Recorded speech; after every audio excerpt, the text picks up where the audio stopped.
बिस्मिल्लाहिर्रहमानिर्रहीम। शुरू अल्लाह के नाम से जो बड़ा मेहरबान निहायत रहम वाला है। अस्सलाम वालेकुम गाइस। तो हम डिस्कस कर रहे हैं हिरारिकल मेथड के बारे में। इससे पहले हम जो है क्लस्टरिंग क्या था, के मीन मेथड वगैरह क्या था, हिरारिकल मेथड क्या था, इसको थ्योरेटिकली बयान कर चुके हैं। आज हम इसका एक एल्गोरिथम देखें। तो हिरारिकल मेथड में हमने जो है एग्लोमेरेटिव जो है उसके बारे में डिस्कस किया, अभी डाइवर्सिव के बारे में डिस्कस नहीं किया। तो थ्योरेटिकली एग्लोमेरेटिव को जान चुके हैं। तो इसमें हमारे पास ये एग्जांपल वगैरह थ्योरेटिकली आपको बताई थी। उसके बाद डेंडोग्राम के बारे में बताया था थ्योरेटिकली सिंपल। उसके बाद linkage criteria, single linkage, complete linkage और एवरी लिंकेज के बारे में बताया था। तो आज जो हम डिस्कस करेंगे वो सिंगल लिंकेज के बारे में, एक न्यूमेरिकल जो है वो कैसे करते हैं वो सॉल्व वो देखेंगे। यानी कि हमारे जो सिंगल लिंकेज होता है इसमें हम जो स्मॉल डिस्टेंस मुख्तलिफ क्लस्टर हमें जो गिवन होते हैं उनमें से जो स्मॉल डिस्टेंस होता है वो उसके हिसाब से जो है इसको सॉल्व किया जाता है। तो आगे हमारे और कंप्लीट लिंकेज में भी हम जो है लार्जेस्ट जो हमने आपको बताया था कि वो देखते हैं। तो लेकिन जब जो कंप्लीट है या फिर जो है सिंगल है, इनमें जो स्टार्टिंग में जो वैल्यू लेते हैं वो तो जो सबसे मिनिमम से स्टार्ट करते हैं, लेकिन जो फिर उनमें डिफरेंस जो है वो सिलेक्ट करते हैं वो इनमें मैक्सिमम और मिनिमम में फ़र्क आएगा। वो अभी सॉल्व करेंगे आपको समझ लग जाएगी। उसके बाद एवरेज के बारे में देखा था। तो आप जो हमारे पास जो क्वेश्चन ये आपको गिवन है तो इस क्वेश्चन के मुताबिक जो है इस ट्यूटोरियल में हम डिस्कस करेंगे सिंगल लिंकेज के बारे में। फिर इसी क्वेश्चन को जो है वो कंप्लीट लिंकेज के बारे के साथ सॉल्व करेंगे। तो आप इसको सॉल्व कैसे किया जा सकता है ये देखते हैं। तो सबसे पहले आपको इस तरह का क्वेश्चन गिवन होगा और आपको कहा जाएगा कि इसको सिंगल लिंकेज के बारे यानी कि एग्लोमेरेटिव के सिंगल लिंकेज के साथ जो है सॉल्व करें। तो अब ये क्वेश्चन आपको ये आप कंप्लीट भी इस तरह यानी कि ये आपको जो लाइन जो आपको जो नज़र आ रही है यानी कि 0 0 0 जो नज़र आ रहे हैं ये आपको नीचे भी इसी तरह ये सारे ये मिरर होता है इसका सेम। ये ना आपको ये वैल्यू नीचे भी गिवन हो सकती हैं, यानी सारी वैल्यू नीचे गिवन होगी और ऊपर से कुछ भी ना होगा, या फिर नीचे भी ये गिवन होगी सारी। तो आपने यूज़ क्या करनी है, आपने एक वन ही साइड डायगोनल से ऊपर या नीचे एक यूज़ करना, क्योंकि डायगोनल का दूसरी जो पार्ट होता है उसका मिरर होता है। तो सेम वैल्यू जिसके नीचे भी आएंगी इसी तरह होती हैं। तो आपको कोई भी गिवन होगा आपने सिर्फ अज्यूम एक वन जो अज्यूम करना है, जो भी जो आप अब अज्यूम करना चाहें कर सकते हैं। तो अब इसको हम जो है वो सॉल्व करते हैं। तो सबसे पहले आपने यहाँ से पूरे टेबल में से देखना होगा स्मॉलेस्ट वैल्यू कौन सी है। तो 6.3 देखें, दूसरे 6.3 से छोटी 1.4 वगैरह भी है तो इसको स्किप करें। उसके बाद 7.0 से देख तो ये भी बड़ी है क्योंकि ये इससे 6 तो इससे छोटा था। अब 1.4 से देखें कुछ छोटी वैल्यू है 1.4 से, हाँ 1.1 है। इसके अलावा अब 1.1 है सबसे छोटी यहाँ मेरे ख्याल में, या 1.1 से कोई छोटी वैल्यू नहीं है। तो जस्ट क्या करेंगे कि हम जो है आप इकट्ठा कर देंगे। इससे जो है मैं आपको एग्लोमेरेटिव अप्रोच के बारे में थ्योरेटिकली बता चुका हूँ कि क्या होती है। इसमें मैं आपको फिर बता रहा हूँ कि हमें मुख्तलिफ ये देखें सिंगल से इंडिविजुअल दिए गए होते हैं, इंडिविजुअल को मिलाते हम जो है एक जो है कंप्लीट लिंकेज बनाते हैं। मतलब एक कंप्लीट जो है वो एक सिंगल क्लस्टर बड़ा छोटे छोटे पार्ट्स को मिलाकर एक बड़ा क्लस्टर बना देते हैं। सिंपल इसका कंसेप्ट ये है। तो अब छोटे छोटे पार्ट्स को हम मिलाएंगे और एक कंप्लीट जो है क्लस्टर बनाने की कोशिश करेंगे। इसको थ्योरेटिकली बताया तो आप कैसे बनते हैं वो बताने जा रहा हूँ। तो यहाँ हमारे पास सबसे छोटी वैल्यू क्या है, ये वाली जो है सबसे छोटी वैल्यू ये 1.1। आप देखें ये 1.1 कहाँ आ रही है, बी और ई के दरमियान, दोनों के दरमियान है ये बी और ई। तो जब ये बी और ई के दरमियान जो है ये छोटी वैल्यू है तो आप इसको एक क्लस्टर बना लेंगे, बाकी वैल्यू उसी तरह रहेंगी। तो जस्ट मैं इसको जो है लिख लेता हूँ, यानी कि एक यहाँ एक और टेबल ड्रा कर फिर उसको आपको समझाने की कोशिश। देखिए लिख लिया। तो यहाँ हमारे पास सिंपल से अब आपको वैल्यू जो है वो दिखाई दे रही होंगी। तो यानी कि ये आपको मैं थोड़ा जूम करके भी आप देख सकते हैं इसको। तो यहाँ हमारे पास क्या है, ये ए बी सी डी और ई था, ए बी सी डी और ई था, ठीक है। मैंने आपको कहा था कि ये वैल्यू ए और जो ई की वैल्यू है वो हमारे पास क्या होगी, ये सबसे छोटी थी तो ये इनको मर्ज कर देंगे। तो मैंने क्या किया, बी और ई को इकट्ठा कर दिया इस साइड से भी, और जो है एक्स वाई एक्सिस और एक्स एक्सिस दोनों पे जो है इकट्ठा कर दिया, यानी कि ऊपर और नीचे से दोनों उसको मिला दिया। तो बी ई को लिख लिया कि उसके बाद हमारे पास क्या बचा था, बी और ई जो इकट्ठे हो चुके थे। उसके बाद हमारे पास जो ए सी और डी था तो ए सी और डी लिख दिया। उसी तरह फिर हमारे पास हमने मर्ज किसको करना, तो ऊपर से हमने कहा बी और ई वाली वैल्यू, तो बी और ई को इकट्ठा कर दिया था और हमारे पास बच क्या था ए सी और डी। तो ये हमने ये लिख लिया, ठीक है। उसके बाद जस्ट अब हमें ये वैल्यू अब कैसे आएंगे, ये वैल्यू मैं आपको बताने वाला हूँ। तो सबसे पहले हमारे पास ये डायगोनल आपने लिख लेने हैं। ये जैसे कि ये मैंने सारे ये डायगोनल लिख लिए। सबसे पहले आपने ये डायगोनल लिखने हैं, उसके बाद आपने ये पहली वैल्यू लिखनी है। अब ये वैल्यू कैसे लिखी है आपको बताता हूँ। तो यहाँ इंपॉर्टेंट जो पॉइंट है वो यही है। तो आपको ये वैल्यू जो लिखनी होगी ये आप लिखनी होगी ए, और सबसे पहले ये बनाना होगा ए और यानी कि बी और ए की वैल्यू देखनी होगी। उसके बाद आपने क्या करना है, ई और ए के साथ वैल्यू देखनी है। अब इन चारों में से जो वैल्यू देखेंगे, जो छोटी वैल्यू होगी, यानी कि चार पेयर चार पेयर, दो पेयर बना रहे हैं और ये चार वैल्यूज हैं। इन दोनों वैल्यू जो दो पेयर बना रहे हैं, इनमें जो छोटी वैल्यू होगी वो यहाँ लिखेंगे। अब कैसे आती है ये देखते हैं। तो सबसे पहले हम क्या कर रहे हैं, बी और ए के हिसाब से देख रहे हैं। तो बी और ए में बी और ए की वैल्यू क्या है हमारे पास, यहाँ बी ए भी कह लें या बी ए कह लें, एक ही चीज़ है, क्योंकि यहाँ दूसरा मिरर है ही नहीं, इसकी वैल्यू सेम ही आती हैं। इसलिए आपको एक हिसाब से जैसे मर्जी देख लें। ये पहले हम ए और बी की देख रहे हैं। तो ए और बी की वैल्यू क्या है, 6.3। उसके बाद हम ई और ए की वैल्यू देख रहे हैं। ये हमारे पास ई है और ये हमारे पास ए है। तो अब इसकी वैल्यू क्या है, 7.1। अब 7.1 छोटा है या फिर 6.3, तो आप अंडरस्टूड बात है, 6.3 छोटा, तो हम जो है 6.3 की वैल्यू यहाँ हमने लिख दी, ये लिख ली। और उसके बाद अब दोबारा हमने वैल्यू लिखनी है ये वाली सी, या ये वैल्यू कैसे, ये देखते हैं। तो ये वाली वैल्यू आप फिर उसी तरह आपने जो चेक करना है बी और सी, यानी कि बी और सी को देखें। तो बी और सी में हमारे पास क्या वाली है, बी की वैल्यू है और ये सी की है।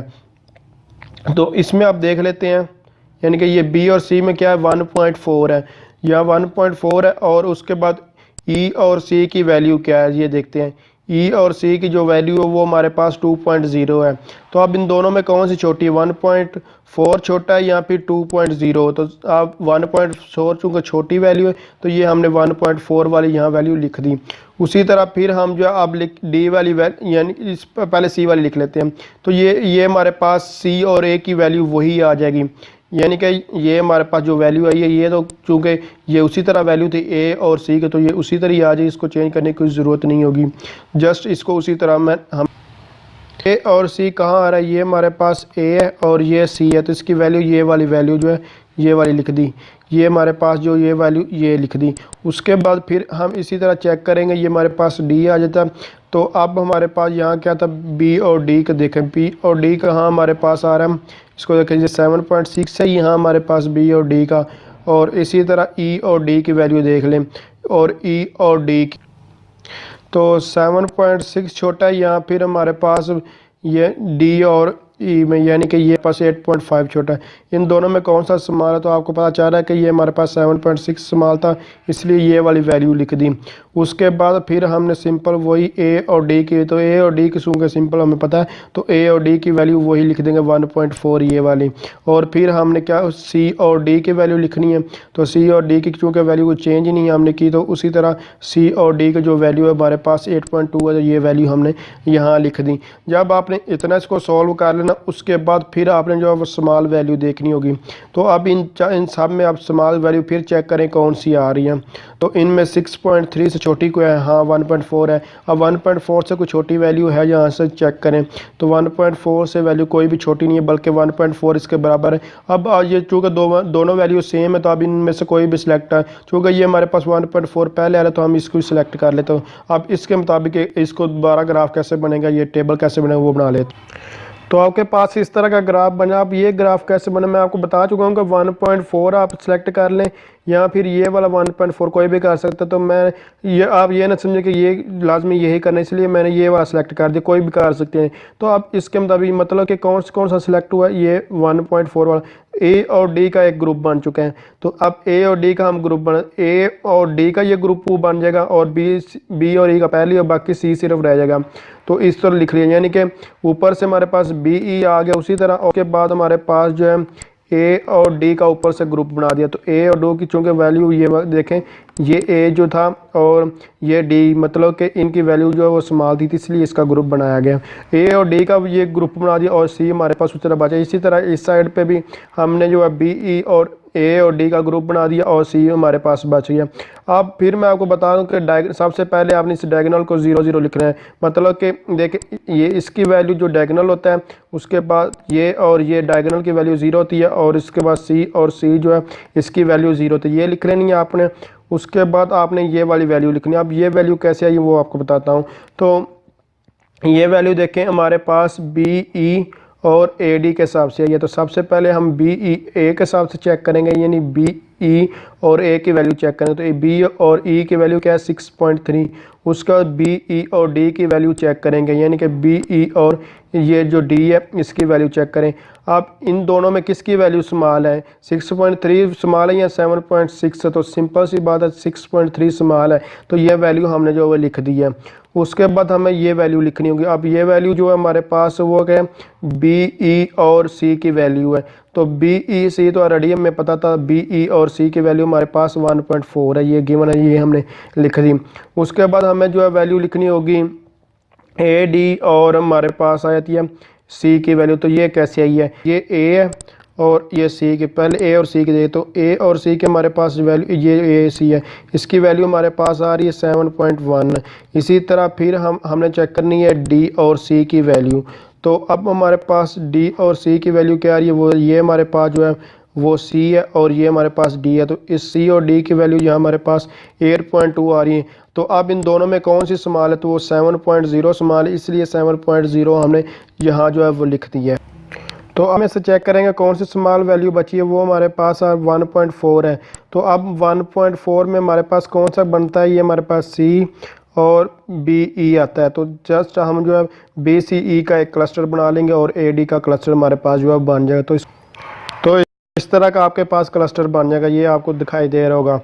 तो अब हमारे पास बी सी ई और ये उसी तरह मैंने मर्ज करी, यानी कि ये आपको बता चुका हूँ। तो यानी कि बी सी ई और इसको लिख लिया और ए डी को लिख दिया। तो बी सी और उसके बाद ये डायगोनल के 0 0 लगा दिया, डायगोनल का इस और इसके हिसाब से, और ए डी का 0 लगा। अब ये सिर्फ एक वैल्यू हमारे पास बची है ये वाली। तो ये वाली अब कैसे आई ये देख लेते हैं। ये वैल्यू हमारे पास यानी कि बी सी ई और ए डी के, तो ये वैल्यू अब हमारे पास ये यानी कि ए डी और बी सी ई है। आप ये पहले वाले में से भी चेक कर सकते हैं, लेकिन इजी मेथड ये है कि आप यहाँ से चेक करें। अब यानी कि जो लास्ट पे होता है, तो अब इसमें कैसे चेक कर सकते हैं, यहाँ हमारे पास ए डी बना हुआ है, यानी कि ए डी पहले इसका पेयर बना हुआ, और हमारे पास इसके अलावा जो है वो बी और ई का पेयर बना। तो बी ई के हिसाब से देख लेते हैं।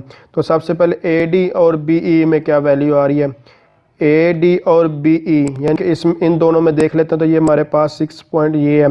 इसके बाद हमारे पास ए डी और सी रह गया। तो ए डी और सी में वैल्यू क्या आ रही है, तो ये हमारे पास ए डी और ये सी है। तो इसकी वैल्यू हमारे पास 7.0 थी। तो इन दोनों में जो स्मॉल वैल्यू वो है 6.3, इसलिए यहाँ हमने जो है जस्ट 6.3, चूँकि यहाँ वैल्यू जो वो ख़त्म हो चुकी हैं, तो ये लास्ट वैल्यू थी हमारे पास। तो अब हमें इसका जो है वो डेंडोग्राम बनाना, तो इसको आप डेंडोग्राम बना लेते हैं। तो इसका हमारे पास जो डेंडोग्राम है वो आपको इस तरह का बनेगा, यानी कि जो डिस्टेंस वगैरह होगा वो आप जो है वाई एक्सिस पर ले लें, और जो ए बी सी डी, चूँकि यह डिस्टेंस चेंज होता रहता है इसलिए इसको वाई एक्सिस, और जो चीज़ कांस्टेंट रहती है वो उसको एक्स एक्सिस पर ले, तो इसलिए यहाँ ले लिया गया। तो सबसे पहले हमारे पास ये जो डिस्टेंस वो कैसे आया, सबसे पहले हमारे पास जो पेयर बना था वो बी और ई का बना था। बी और ई का आपने बनाया था, तो इसकी वैल्यू 1.1 थी, तो इसलिए बी और ई की वैल्यू ये हमारे पास 1.1 पे यहाँ पे आ गई। उसके बाद हमने मज़ीद जो पेयर बनाया था वो ए और डी का था। तो ए और डी में हमने जो वैल्यू ली थी वो हमारे पास 1.4 थी। तो ये हमारे पास पेयर बना था ए और डी का, तो ये हमने जस्ट यहाँ जो है 1.4 पे ये बना लिया। सबसे पहले हमने ये बनाया, उसके बाद ये वाली बनी, उसके बाद हमारे पास सी बी और ई का बना था। तो सी बी और ई में हमारे पास जो है स्मॉल वैल्यू थी वो उस हिसाब से हमने बना लिया। तो यानी कि जब ये हमने पेयर बना, अब हमने यहाँ स्मॉल वैल्यू देखी तो ये थी 1.4, तो 1.4 के हिसाब से ये हमने जो है सी बी और ई का ये लाइन लगा दी, इस तरह ये बना लिया।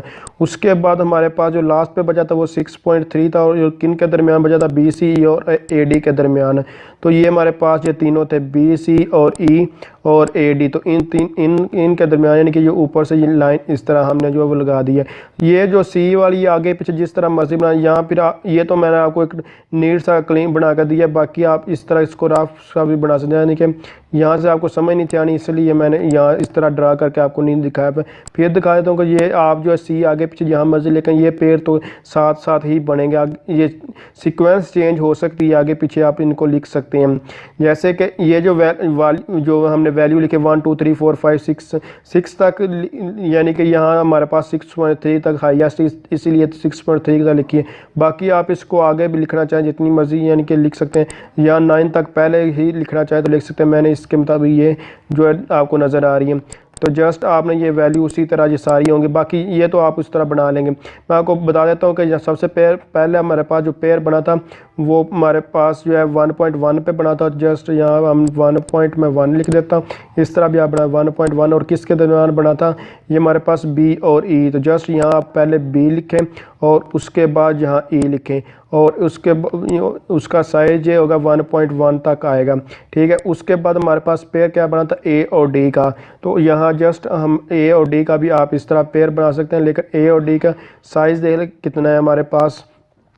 A और D का पेयर बना था, तो A और D में 1.4, तो इसीलिए ये हमारे पास 1.4 पे 1.4 तकरीबन यहाँ पर आएगा, क्योंकि ये 1.1 है और 1.4 से, तो ये हमारे पास इसको भी यहाँ आप जस्ट लिख लें। जैसे ये हमारे पास B और E लिखा, इस तरह A और D का यहाँ लिख लें, A और D का लिख लिया।